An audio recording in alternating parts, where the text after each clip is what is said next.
Well, as the president tries to shore up the votes on health care reform, could Mr. Massa's accusations actually affect the vote? Chris Wilson is a GOP pollster and consulted on 50 congressional races last cycle. And Dick Harpootlian is the former chairman of the South Carolina Democratic Party. Afternoon, gentlemen. Good afternoon. So you confirm eyes down, eyes down. They should not have been making eye contact anyway. Just not too far down. Okay. No, I think you. That's right. Okay. No, well, yeah, absolutely. Eyes up. Good to know. Eyes up. Good to know. Okay, but listen, separate and apart from the weird tangent about the naked encounter, which is, clearly an image none of us needed in our heads, does he raise any points, Dick, that concern you in terms of Rahm Emanuel and strong-arm tactics that might actually wind up hampering Rahm Emanuel between now and the actual vote?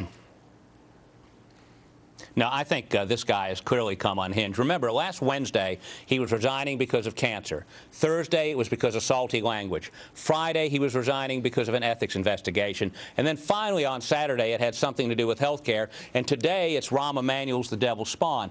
This guy has got some serious issues. He needs to take a break. And by the way, he resigned. Nobody forced him to resign. He needs to get off the stage and let Washington get to work doing what it's got to do. And that is people of both parties with common sense, like we saw this week on one of the talk shows, Evan Bayh and Lindsey Graham coming together, looking for common ground to try to move this country forward. Let's not get distracted with this paparazzi crap. But, Chris, Eric Massa made such a big deal out of Rahm Emanuel and his tactics with respect to the cap-and-trade vote and the health care vote and other votes and the colorful language that Rahm allegedly used and so on. I mean, my question is, could that actually wind up hurting the White House between now and March 18th? Because will Rahm Emanuel feel at all handicapped about doing similar things if, in fact, he did those? Well, it does slow him down. I think it's interesting, though. Everyone comments on the devil's spawn. No one brings up the comments about his mother or his children. It's like everyone accepts that to be the truth. They know that that's who he is. And I think there's no secret in Washington of who Rahm Emanuel is, the kind of language he uses, and the way he treats people. And so from that standpoint, I think this does probably cause him to back down a little bit, because the way that Massa is taking it to him is probably putting the White House in a fairly uncomfortable situation.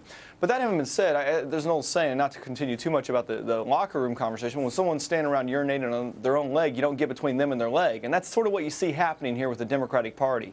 They're in a really bad situation. This is why America really looks down on Washington, can't figure out what in the world's going on up here. And it does put the entire health care debate and the situation with the White House trying to lobby their fellow Democrats to support health care in a bit of a precarious situation. I think it creates challenges for them to get the vote passed. But on the other hand, Dick, just to pick up on the narrative, I'll quote my idol, Judge Judy, who says, "Don't pee on my leg and tell me it's raining." And there is a real question here, as you raise, about whether that's what Congressman Massa is trying to do, because he keeps blaming the White House and the administration, Democrats, for forcing him out of Congress. But at the end of the day, he didn't have to resign. Absolutely. And remember now, this is a guy that differed with the White House because he was for the public option, much more liberal than the Obama plan. So, I mean, let's not cry for this guy. I mean, and again, he's had a different story every day, and I think the mental illness story is the one we're going to hear next. Is there any hypocrisy here, Chris, on the right, by holding up Eric Massa as, this champion, as a guy who's standing up to the White House when, this was a guy who, obviously he's embroiled in an ethics scandal. He, as Dick points out, was actually for the public option. I mean, it's not. We actually ran video of him a few months ago saying, "I don't care what the constituents in my district want. I'm going to vote the way I see fit," and so on. So is there any hypocrisy here in holding him up as a hero? Well, if you saw someone from the right defending him and saying this is who we're trying to hold up as an example, the way to stand for the White House, I would agree there was absolute hypocrisy. But I'm not seeing that. In fact, I see for the most part the right's trying to stay away from this. But if there are questions being asked, it's what happened with Rahm Emanuel. It's how long ago was the ethics complaint filed? Who filed the ethics complaint? How long did Nancy Pelosi know about this before it came out? She was very critical of the amount of time that Republicans knew about Mark Foley, rightfully so. And I think those same questions need to be answered here. But really, this is, I would almost agree with Dick, I think this is less about Massa and more about the effect on the vote. And there's no question, if we want to look at the numbers here, this takes the number of votes the Democrats need from 217 down to 216. That's not insignificant. And so if there is something that went on behind the scenes and that Rahm Emanuel was able to accomplish that through some sort of creepy encounter in the shower, it's worth looking into.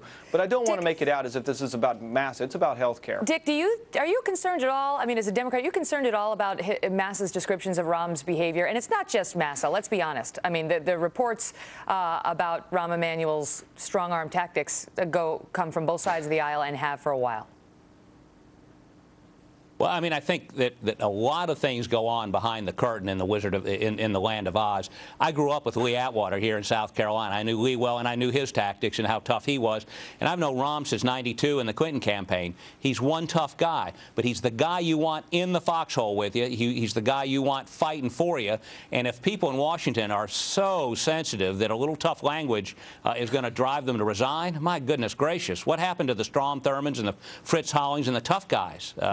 This is silly. You may want him in the foxhole. I'll take him in the foxhole. I just don't want him in the shower. In the shower with you. Yeah, and we'll leave it at that. Thank you, gentlemen. Well, I don't want Massa in the foxhole with me. Okay, thank you.